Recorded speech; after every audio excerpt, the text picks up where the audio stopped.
الحمد لله رب العالمين والصلاة والسلام على أشرف الأنبياء والمرسلين وعلى آله وأصحابه أجمعين. الحمد لله الذي جعل شهر رمضان شهر التربية والشهر الذي أنزل فيه القرآن هدى للناس وبينات من الهدى والفرقان.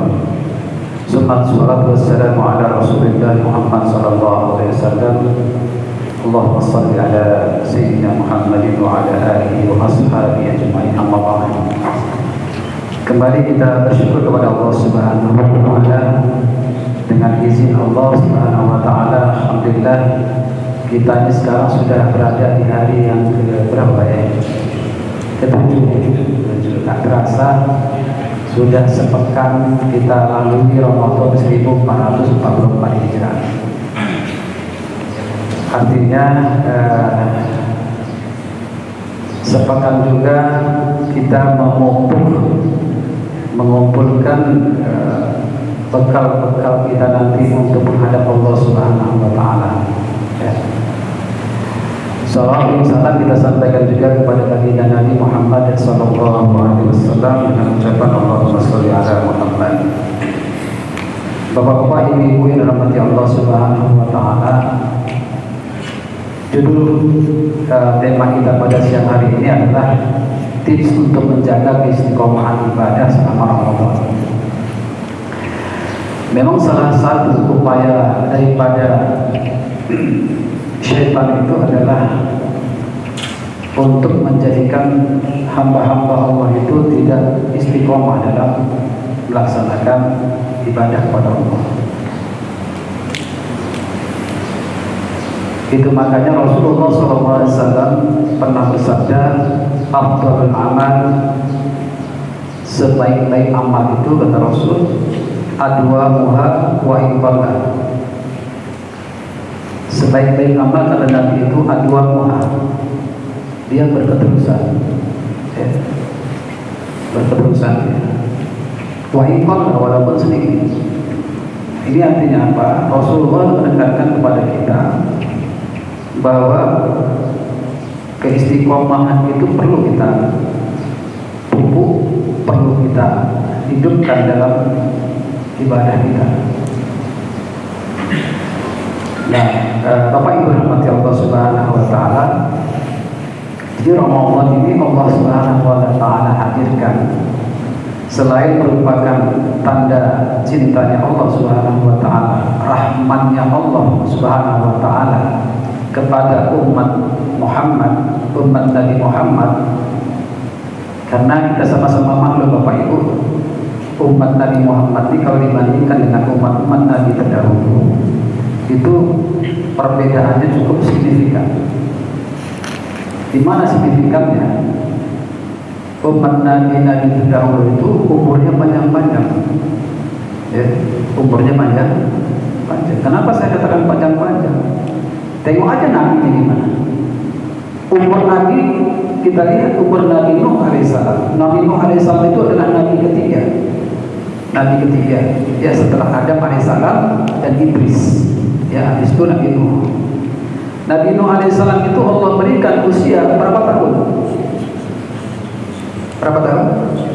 Kalau dalam Al-Quran disebutkan 950 tahun. Itu dakwahnya Pak. Masa dakwah Nabi Nuh alaihissalam itu 950 tahun, siang malam dia dakwah. Ya, nggak dipanggil seperti ustaz-ustaz, dipanggil datang ini kan. Nabi Nuh alaihissalam datang pagi dan siang malam dia itu menyampaikan dakwah Islam. Ya. Nah, baru kejadian setelah itu Allah musnahkan umat Nabi Nuh alaihissalam dengan banjir, sehingga musnahlah hampir seluruh umat Nabi Nuh alaihissalam, kecuali yang ikut dengan dia bersama kapalnya. Nah, dalam riwayat Ibnu Abbas disebutkan bahwa Nabi Nuh alaihissalam itu dihidupkan Allah, hidup Nabi Nuh alaihissalam itu sampai 60 tahun setelahnya. 60 tahun setelah terjadinya banjir tadi. Artinya umur Nabi Nuh alaihissalam itu lebih dari 1000 tahun, 950 tambah 60. Itu aja sendiri. Nah ini menunjukkan apa? Tidak mungkin nabinya itu umurnya panjang, umatnya umurnya 60-70 kan? Jadi umat-umat terdahulu itu umurnya panjang-panjang dan badannya besar-besar, kekar, kuat. Ya. Kuat di mana? Lihat aja Nabi Musa alaihissalam. Nabi Musa alaihissalam itu kalau sekali pukul orang jatuh mati. Ya. Pernah Nabi Musa itu pukul yang bukan kaum dia mati. Jadi memiliki tubuh yang kuat, umur yang panjang. Nah dibandingkan dengan umat Nabi Muhammad seperti kita ini, kata Nabi Muhammad, umatku ini rata-rata usianya 60-70 tahun. Ya, siapa di sini yang udah 60-70 tahun? Siap-siap. Ya, banyakin amal ya, banyakin amal. Ya. Jangan lagi terlalu memikirkan dunia ini. Karena kata Rasul, siapa yang usianya sudah 40 tahun tapi sifatnya tidak berubah, masih juga fokus dengan dunia, maka untuk diharapkan baik itu agak susah. Ya. Jadi rata-rata umur Nabi Muhammad itu 60-70 tahun. Walaupun yang namanya kematian itu ya, namanya kematian itu harus kita catat, itu tidak berdasarkan abjad. Ya. Kalau berdasarkan abjad, yang ada mati. Nah, siapa di sini namanya A? Mati. Yang Z bagaimana? Nah, itu kalau berdasarkan abjad. Atau berdasarkan nomor urut. Berdasarkan nomor urut. Siapa yang lahir duluan, dia yang mati. Tidak. Yang namanya kematian itu berdasarkan nomor cabut. Apa artinya? Siapa yang Allah kehendaki mati, mati. Fa idza jaa ajaluhum la yastakhiruna sa'atan wa la yastaqdimun. Kalau Allah sudah tentukan ajal seorang, tidak bisa diundur dan tidak bisa dipercepat. Nah, itu dia. Jadi yang namanya mati itu tidak harus tua dulu, tidak harus sakit dulu kan. Berapa banyak orang-orang yang berkunjung ke rumah sakit, yang orang sakit, yang dikunjungi masih hidup, yang berkunjung mati. Ya, berapa banyak orang-orang seperti itu. Jadi abang dan ibu rahmati Allah Subhanahu Wa Taala. Jadi itu menunjukkan bahwa pertama bahwa umat-umat Nabi terdahulu itu panjang-panjang usianya, ya, dan mereka itu ibadahnya luar biasa. Nah, umat Nabi Muhammad pendek-pendek. Maka Allah Subhanahu Wa Taala sengaja memberikan dengan rahmat dan kasih sayangnya itu dalam 12 bulan Allah sediakan 1 bulan di mana disitulah umat Nabi Muhammad itu melipat gandakan amal ibadahnya. Kalau kita kenal ada namanya istilah energi kuantum. Energi kuantum itu melipat gandakan kecepatan. Ya. Yang tadinya biasa-biasa, setelah adanya itu semakin melipat ganda kecepatannya. Nah, jadi disinilah Allah Subhanahu Wa Taala memberikan kasih sayang kepada kita untuk di mana Ramadan itu kita jadikan sebagai tarbiyah, sebagai bulan kita untuk menumpuk ibadah sebanyak-banyaknya yang nantinya akan menjadi persembahan kita di hadapan Allah Subhanahu Wa Taala. Belum lagi Bapak Ibu rahmati Allah, dalam Ramadan itu ada satu malam yang nilainya lebih baik daripada 1000 bulan. Ya. Bukan sama dengan 1000 bulan, tapi lebih baik daripada 1000 bulan. Apa itu? Malam Lailatul Qadar, yang mana seorang manusia, seorang muslim, seorang mukmin yang beribadah malam itu nilainya sama dengan 83 tahun dia beribadah malam itu. Kalau dia bersedekah malam itu ketepatan malam Lailatul Qadar, maka dia sama dengan nilainya bersedekah selama 43 tahun lebih. Kalau dia baca Quran malam itu ketepatan malam Lailatul Qadar, maka sama nilainya dengan 83 tahun lagi, dan seterusnya dan seterusnya. Nah, ini menunjukkan apa? Maka amat sangat heran saya kadang-kadang Bapak Ibu rahmati Allah, heran saya kadang-kadang melihat ada seorang muslim yang Allah berikan usia masuk dia dalam Ramadan, tapi dia nggak tahu ngapain. Apa yang mau kerjakan? Padahal begitu banyak apa? Amalan yang bisa dikerjakan. Ya, begitu banyak amalan yang bisa dikerjakan. Ya, seperti tilawah Quran. Ya. Ini sudah 7 hari. Ini sudah 7 hari Bapak Ibu rahmati Allah. Sudah berapa juz kita Al-Quran? Ya, sudah 7 hari. Minimal kalau waktu juz itu sudah 7 juz ya, minimal ya. Kalau wanti-wanti satu hari satu juz berarti dia hari ini ya sudah masuk yang juz yang ke-7. Ya. Coba kita tanya pada diri kita, sudah berapa yang sudah berapa sampai hari ke-7 ini? Ya, kita masing-masing yang tahu ya. Memang Bapak Ibu rahmati Allah Subhanahu wa taala, kadang-kadang ya sebelum datang Ramadan kita minta sama Allah, masukkanlah usia kami, panjangkan usia kami ya Allah sampai Ramadan. Ini kita minta, tapi begitu masuk Ramadan yang terjadi apa? Nah, itu akibat apa? Nah, di sini Bapak Ibu rahmati Allah Subhanahu wa taala, peran besar daripada syaitan ya, iblis beserta para tentaranya dari golongan jin dan manusia itu menjadikan manusia itu tidak menjadi istiqomah dalam niatnya ya, tidak menjadi istiqomah dalam niatnya. Nah, jadi Bapak Ibu rahmati Allah Subhanahu wa taala, maka apa kira-kira tips supaya istiqomah ibadah kita? Yang pertama, yang harus kita ketahui bahwa supaya istiqomah ibadah kita luruskan niat kita. Ya, niat itu mempengaruhi hasil. Niat itu mempengaruhi hasil. Semakin lurus niat kita, maka semakin istiqomah kita dalam mengerjakan suatu ibadah. Kenapa? Karena ketika kita luruskan niat kita, maka Allah akan menolong kita untuk tetap menjadi istiqomah dalam ibadah kita. Misalnya gini, ketika kita beribadah dalam Ramadan, misalnya kita niat kita melaksanakan puasa, melaksanakan ibadah apapun Ramadan itu semata-mata karena Allah, maka Allah beri kita kemampuan untuk istiqomah. Ya. Ketika ada serangan-serangan yang datang dari iblis supaya kita tidak jadi istiqomah, maka Allah Subhanahu wa taala akan menjadikan kita mampu untuk menghandle itu semua, mampu untuk menepis itu semua. Kenapa? Karena Allah itu memberikan kepada kita pertolongan berupa malaikat untuk mendampingi kita. Maka dalam surah Fussilat ayat 30, kalau kita baca dalam Al-Quran, surah Fussilat ayat 30, Allah Subhanahu wa taala berfirman, A'udzubillahi minasyaitonirrajim, innal ladzina qalu rabbunallah tsumma istaqamu tatanazzalu 'alaihimul malaikah. Apa firman Allah tadi? Sesungguhnya orang-orang yang berkata Tuhan kami Allah, mereka beriman kepada Allah, mereka meluruskan niat mereka kepada Allah, sumastaqom, dan mereka istiqomah dalam berimanan mereka. Apa kata Allah? Tatanazzalu 'alaihimul malaikah. Allah turunkan kepada mereka malaikat. Jadi malaikat itu mendampingi orang-orang yang meluruskan niatnya karena Allah. Jadi apapun aktivitas kita luruskan. Makanya Allah Subhanahu wa taala dalam ayat lain juga berfirman, wa ma umiru illa liya'budullaha mukhlishina lahu-d-din. Tidaklah aku perintahkan kalian wahai Muhammad ya, kecuali untuk beribadah ikhlas kepada Allah. Maka Bapak Ibu rahmati Allah, ikhlas ini adalah hal yang sangat penting dan sangat urgent dalam setiap amal kita.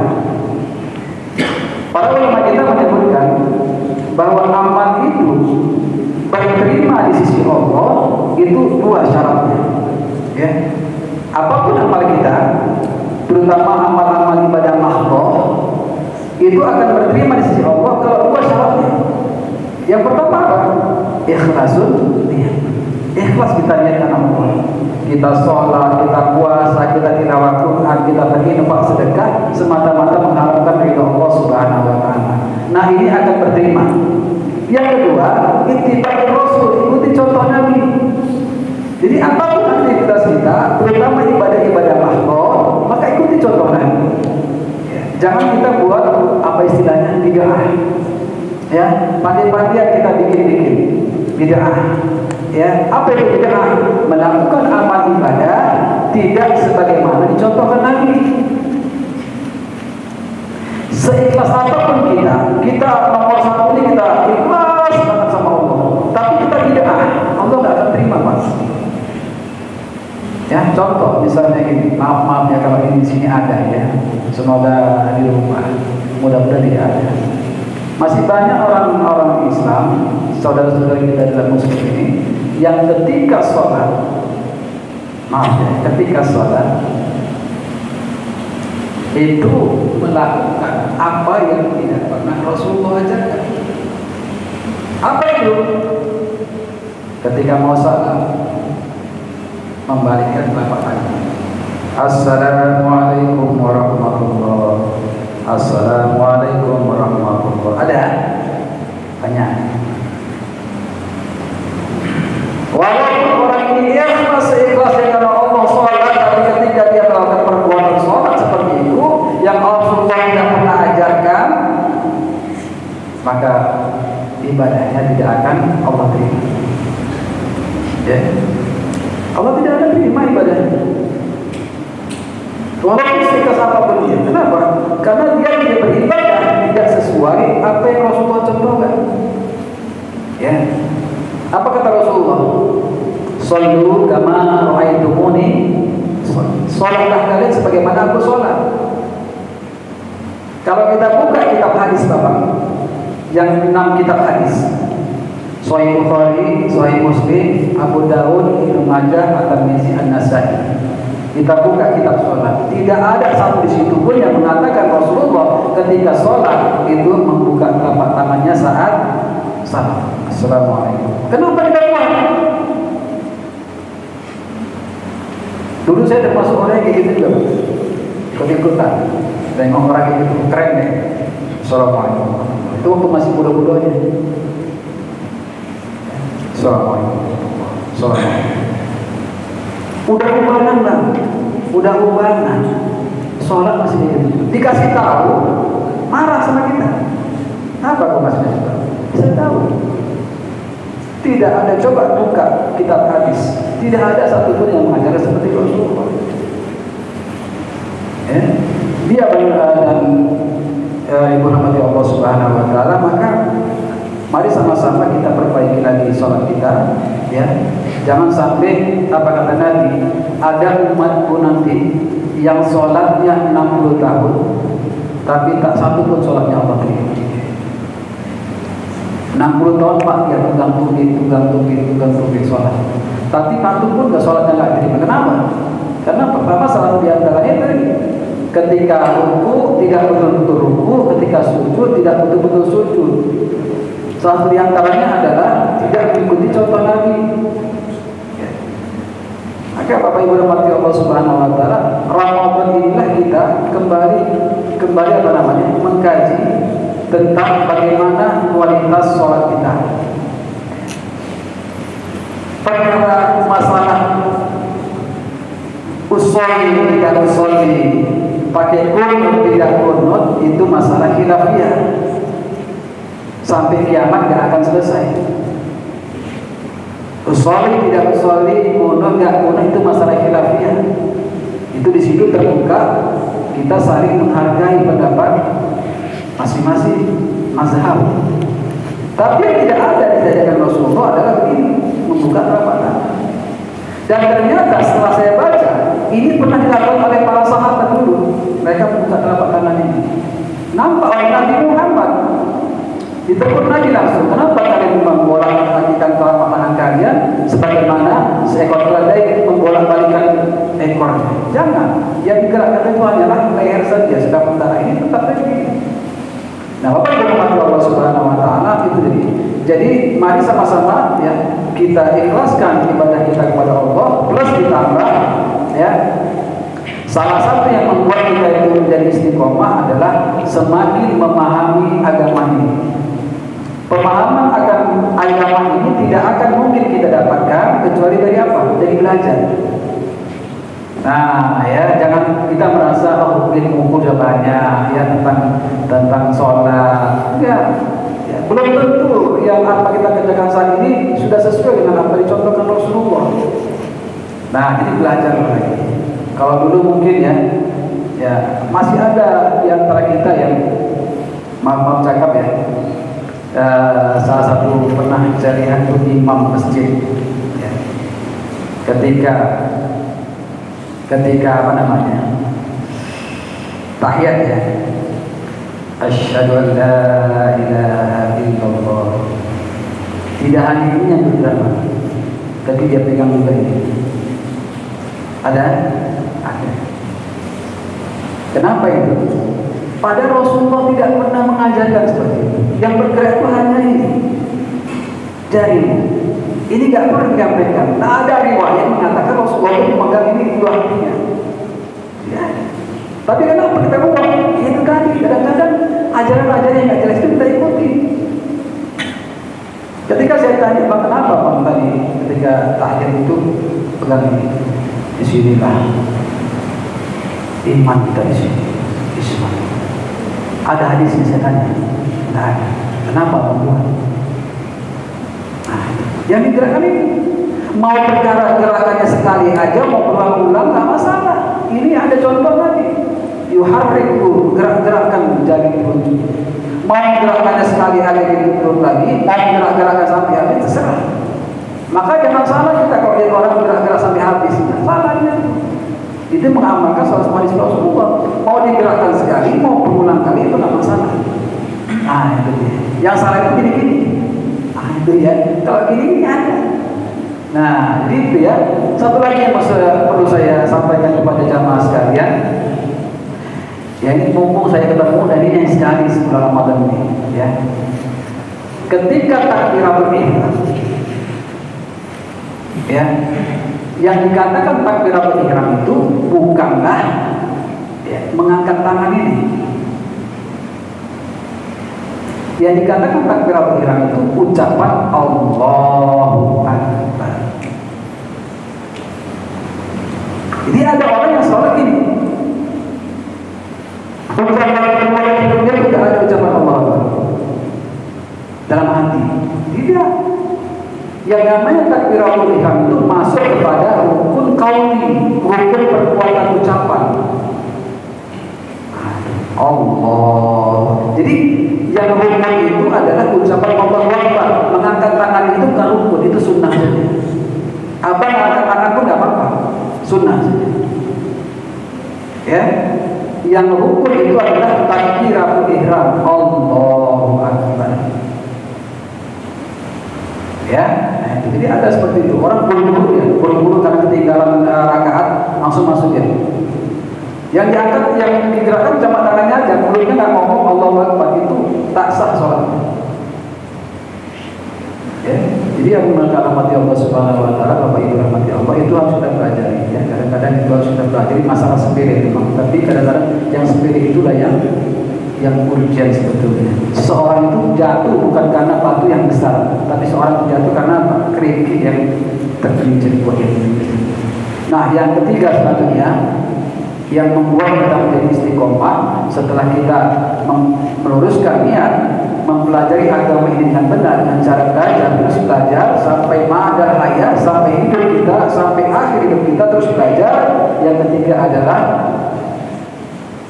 bergaul dengan orang-orang soleh. Kalau kita sendirian gampang itu digoda oleh setan. Tapi kalau kita berjamaah, kita punya kawan-kawan yang senantiasa menasihati kita kalau kita tergelincir, maka disinilah peran ya kawan-kawan kita sesama kaum muslimin untuk saling watawasau bil haq watawasau bis sabr.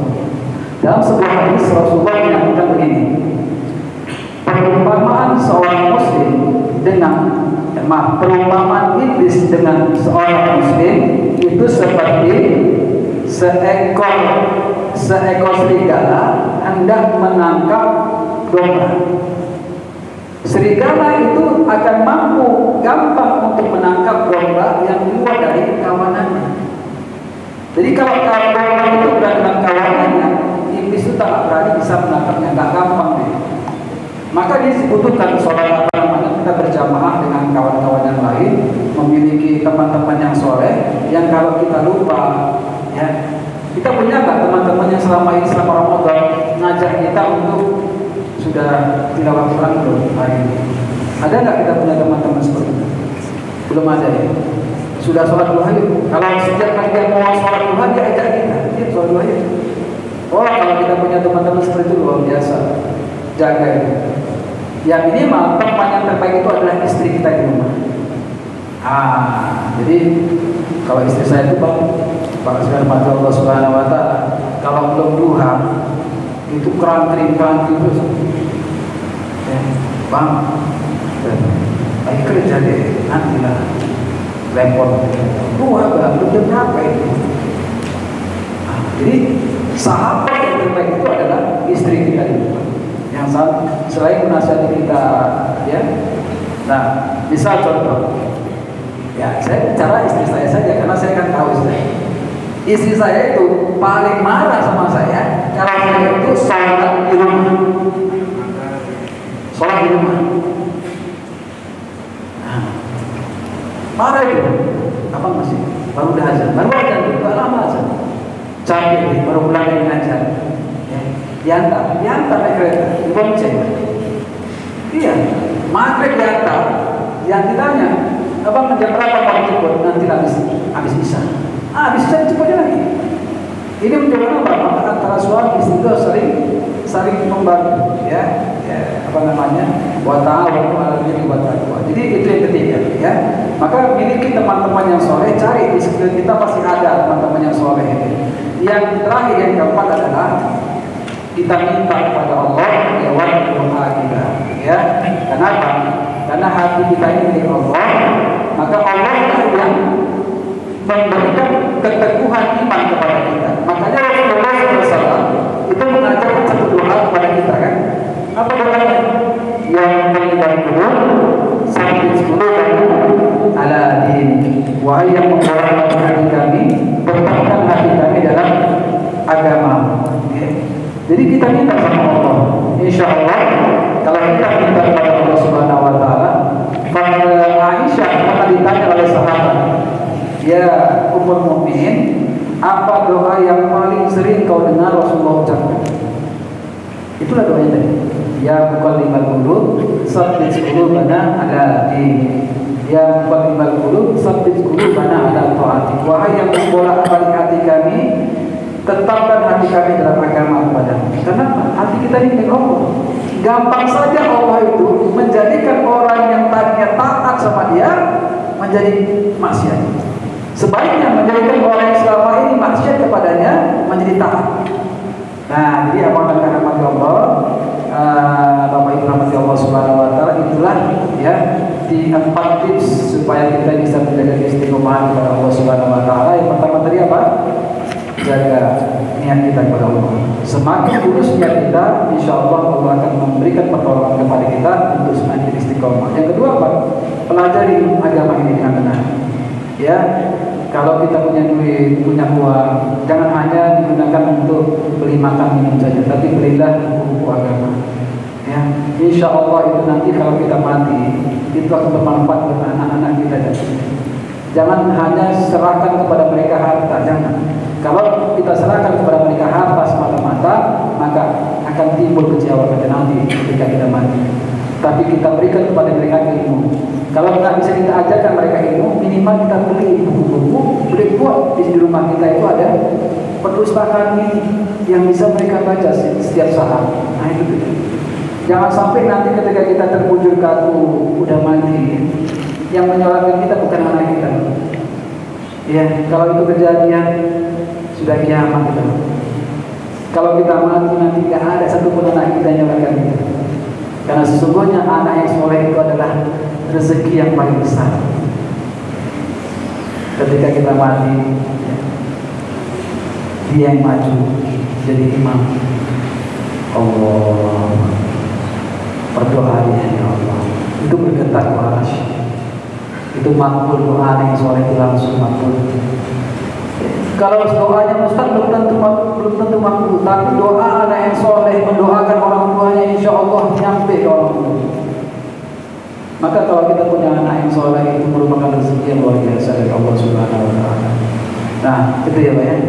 Jadi untuk pelajari agama ini dengan baik. Yang ketiga adalah miliki teman-teman yang soleh, minimal sekali yang orang-orang dekat di lingkungan kita adalah istri kita, ya, anak-anak kita, jadikan mereka sebagai partner kita untuk menuju surganya Allah Subhanahu Wa Taala. Dan yang keempat adalah jangan pernah lupakan doa. Dan Ramadan adalah bulan yang tepat bagi kita untuk memperbanyak doa. Dan dua tempat yang makbul doa selama Ramadan, yang pertama adalah ketika sahur, yang kedua adalah ketika berbuka puasa. Manfaatkan dua momen ini untuk kita berdoa kepada Allah. semoga Allah menjadikan hati kita itu istiqomah dalam iman. Itu saya barangkali Abang dan Kakak, Bapak Ibu rahmat Allah Subhanahu wa taala. Tema yang kita bahas pada siang hari ini, mudah-mudahan Allah Subhanahu wa taala memberikan kepada kita kekuatan iman, istiqomah jika kita bertemu Allah nanti dalam keadaan tetap membawa iman. Itu saya barangkali. Assalamualaikum warahmatullahi wabarakatuh. Jadi apakah dalam pekerjaan kita harus ikhlas juga? Sementara tidak bisa seperti itu juga, Ustaz. Jadi mana itu? Ya, jadi yang namanya hubungan itu kan tidak hanya hablum minallah, tapi juga hablum minannas.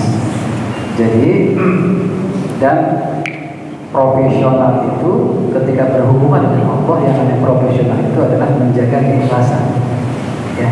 Sedangkan profesional dalam hubungan kerja itu adalah menjaga kedisiplinan dalam kerja. Nah, jadi sebetulnya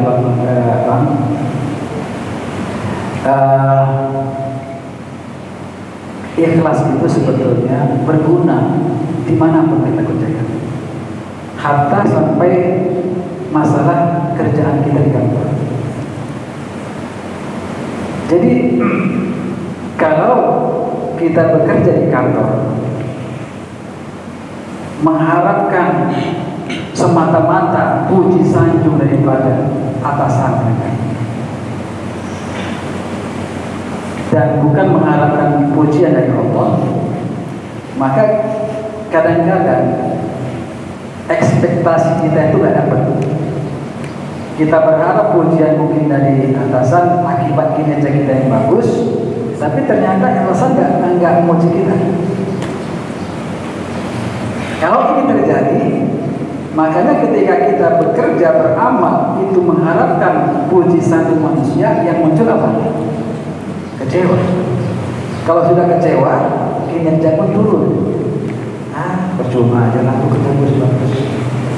Sementara kita lihat kawan yang nggak kerja bagus-bagus dapat pujian, itu kan sakit hati kita.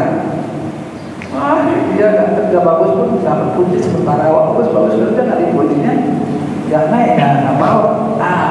Timbul kecewa, timbul sakit hati, kinerja pun mulai turun. Yang rugi siapa? Kita sendiri. Nah, kalau kita bekerja semata-mata mengharapkan ridho Allah, maka dipuji tidak dipuji, dilihat tidak dilihat, maka kerja kita pun menjadi kerja yang ihsan. Apa itu kerja ihsan? Kerja ihsan itu adalah anta'budallah ka'annaka tarahu fa illam takun tarahu fa innahu yaraka. Kau beribadah, kau bekerja, kau beramal seolah-olah kau melihat Allah.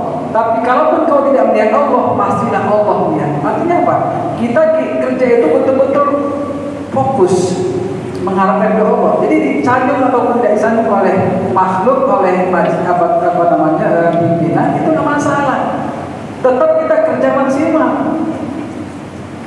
Kita datang tepat waktu, bahkan sebelum masuk waktu sudah datang kita. Karena di situ makanya dalam agama kita disuruh dituntut kita untuk ihsan. Apa itu ihsan? Bekerja lebih daripada yang seharusnya. Itulah ihsan. Bekerja lebih daripada yang seharusnya. Kalau masuk jam 7, kita setengah 7 udah sampai.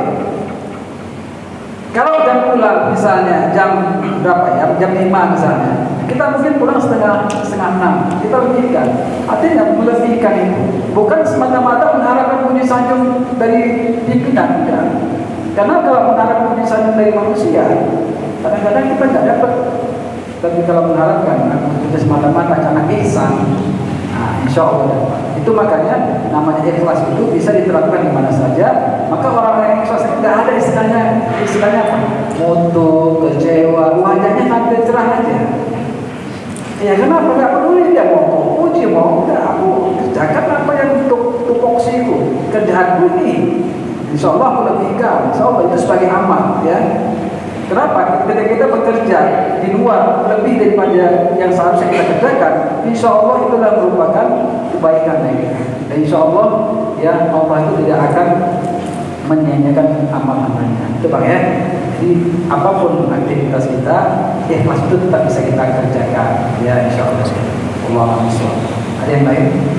Tafadhol. Izin Ustaz, ada yang bertanya dari pertanyaan online.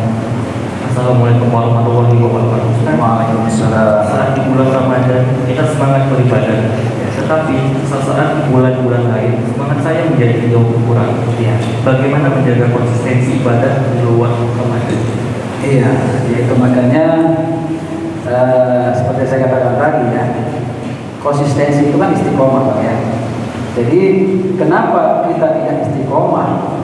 Pertama, karena kita tidak mengilmui apa yang kita kerjakan, ya tidak memahami apa yang kita kerjakan.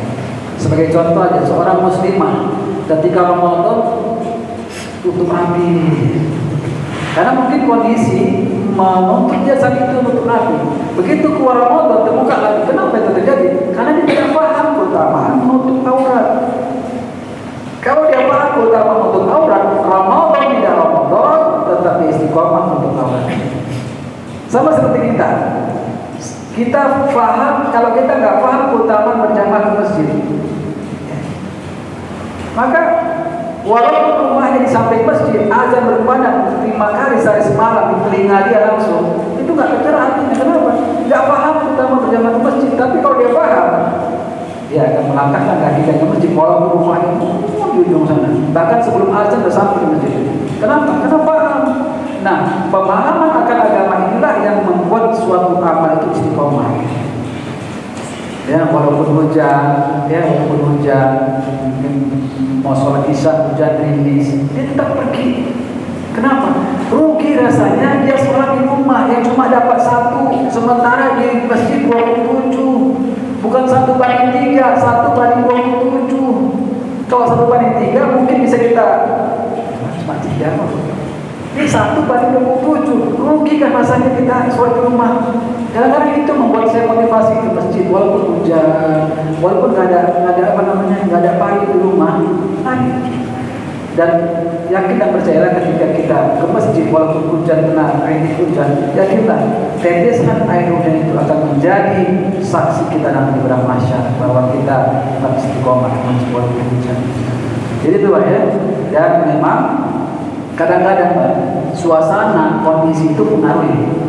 Ketika Ramadan kita ramai ibadah, ya ramai kita puasa. Tapi begitu keluar Ramadan, itu makanya kata Nabi, siapa yang melaksanakan ibadah puasa ya sebulan plus ditambah 6 hari di bulan Syawal, maka dia sama dengan puasa sepanjang tahun. Itu artinya apa?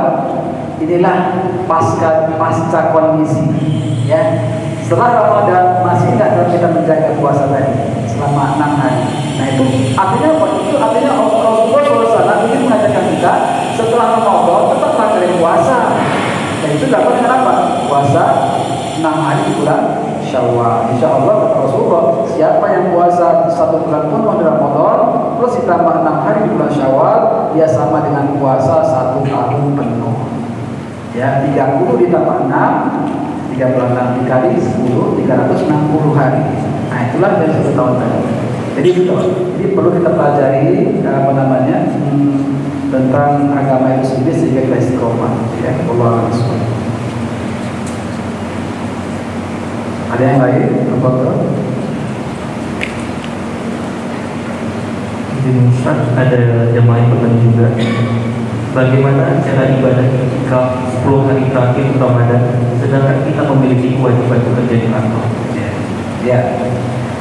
Ya, jadi memang dilematis kadang-kadang kita berkeinginan mengisi 10 hari Ramadan di mana situ Allah siapkan Lailatul Qadar, tapi pekerjaan kantor untuk kita untuk bekerja di 10 hari Ramadan tadi. Itu makanya Bang kadang-kadang dalam iktikaf tadi ada yang iktikaf yang full 1 hari itu, 1 hari 1 malam di masjid aja. Ada juga iktikaf yang setengah full, yang dia siang hari bekerja tapi dia malam hari di masjid. Nah itu jadi disinilah keluasan dalam Islam itu tidak dituntut harus full dia tidak dituntut yang namanya etikaf itu harus full ya enggak ya. Dan Allah juga Maha tahu kita itu punya pekerjaan ya, makanya Allah berikan kepada kita kesempatan untuk bisa etikaf di malam hari ya. Maka malam hari itulah gunakan kita untuk etikaf di masjid, dan sebanyak-banyaknya kita beramal di malam itu insyaallah ya. Jadi itu tidak mengurangi yang namanya mengisi 10 hari terakhir bulan Ramadan. Baik, Ustaz, ada satu pertanyaan lagi. Ya, Ustaz, jika saya ingin mengejar malam Lailatul Qadar dengan iktikaf, apakah cukup di malam-malam ganjil saja? Apakah Lailatul Qadar bisa saja turun di malam bulan Ramadan? ya, jadi gini, apa alasan Nabi Muhammad menyebutkan bahwa malam Lailatul Qadar itu di 10 yang terakhir? Terus kata Nabi, carilah di malam-malam ganjil. Apakah Lailatul Qadar itu tidak ada di malam-malam genap? Ya. Nah, kenapa Rasulullah mengatakan cari di malam 10 yang terakhir? Karena apa? Karena Rasulullah tahu, dan kebanyakan kita umat Islam ini di 10 yang terakhir itu kendor ya, ibadah. Jangan kendor ya. Pertama-tama 1 sampai 5, 1 sampai 10 itu biasanya ramai itu masjid. Udah masuk 10 yang kedua mulai banyak kemajuan. Artinya stopnya makin maju. Ya. Udah masuk pas 10 yang ketiga sudah tinggal 1 saf aja. Itu pun yang atur-atur yang dijaga. Yang lain kemana? Sibuk dengan ya persiapan lebaran, ada yang mau mudik dan sebagainya. Jadi itulah kenapa Rasulullah itu mengatakan bukan di awal 10 Ramadan kan, di akhir Ramadan itu 10 Ramadan supaya apa? Supaya kita itu tetap membersamai Ramadan ini sampai akhir. Jadi orang-orang yang isi Ramadan sejak dari awal start sampai finish tetap di istiqomah melaksanakan tarawih, tadarus ya, insya Allah orang ini akan mendapatkan Lailatul Qadar. Apakah Lailatul Qadar itu hanya turun di malam-malam ganjil ya? Apakah tidak di malam-malam genap? Wallahu a'lam bishawab. Tapi yang jelas berdasarkan Rasulullah sampaikan, carilah di malam-malam ganjil. Artinya apa? Di malam-malam ganjil itu kita kuatkan banyakkan ibadah sih. Bukan artinya di malam genap kita nggak ibadah kan? Di malam yang genap kita tetap juga ibadah. Tapi itulah Allah itu ganjil kan? Allah itu menyukai yang ganjil. Nah, itu dia. Jadi bukan kita nyari yang ganjil-ganjil ya, berbuat yang ganjil enggak ya. Tapi begitulah dalam agama kita disuruh mencari ramalan Lailatul Qadar itu di malam-malam ganjil 21, 23 dan seterusnya itu. Jadi itulah filosofi kenapa Rasulullah SAW menyuruh kita untuk menguatkan mengeratkan sarungnya ya, meninggal urusan dunia di 10 yang terakhir supaya kita bisa fokus ibadah. Wallahu a'lam. Terima kasih. Tolong yang lain.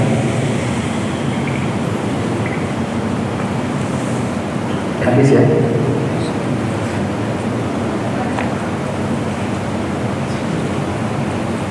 Habis. Untuk kesempatan terakhir, apakah ada jemaah yang masih menunjukkan lagi?